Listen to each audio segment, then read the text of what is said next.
What is it about the mirror? Right. Well, there's a lot of power in the mirror. And I'll say that's, two things. One is when I came home from the second operation, when I had actually lost my facial nerves, and my mother lives in this, this mirrored apartment. There were just mirrors everywhere. I felt like I was in a horror show of mirrors because at that time my face was very swollen. It was very red. It was very open with gashes and staples and sutures. It was a mess. And I wasn't feeling anything, so there was drool. It was the real deal horror show. And what happened for me was that I could be expressing myself like I am right now, and then I might turn and catch myself in the mirror. Everyone else gets to see this. I don't see it. And then you catch it, and you remember, and then you breathe. And you say, okay, let's go on. And it's all about that. It's a mastery thing.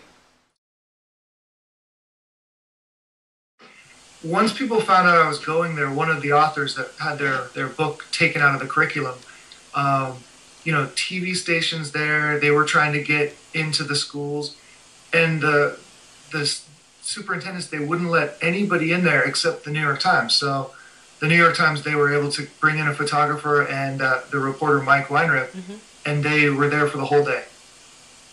Were you satisfied with the coverage as far as the message that needed to come out about this? I am. I think the main thing is, there are a couple things happening to kind of like combat what's going on in Tucson, but I felt like there wasn't enough national coverage. I agree. There was something in your guys' magazine, School Library Journal. There are a couple local things in Tucson, but I felt like I was hoping there would be more and more, and this was a great first big thing, in a paper like the Times. But I also had to go to France for a week, and while I was in France, they had the situation where a young man of Algerian descent shot a rabbi and 3 children, and also 3 French soldiers. And I realized that I came back from France and talked about that in my class with my students, and then realized that I hadn't talked about Trayvon Martin, and I hadn't blogged about Trayvon Martin. And there was a part of me that just felt so weary. Like, here we go again. Like, how many times am I going to have to talk to a group of students about a young man, unarmed, being shot down?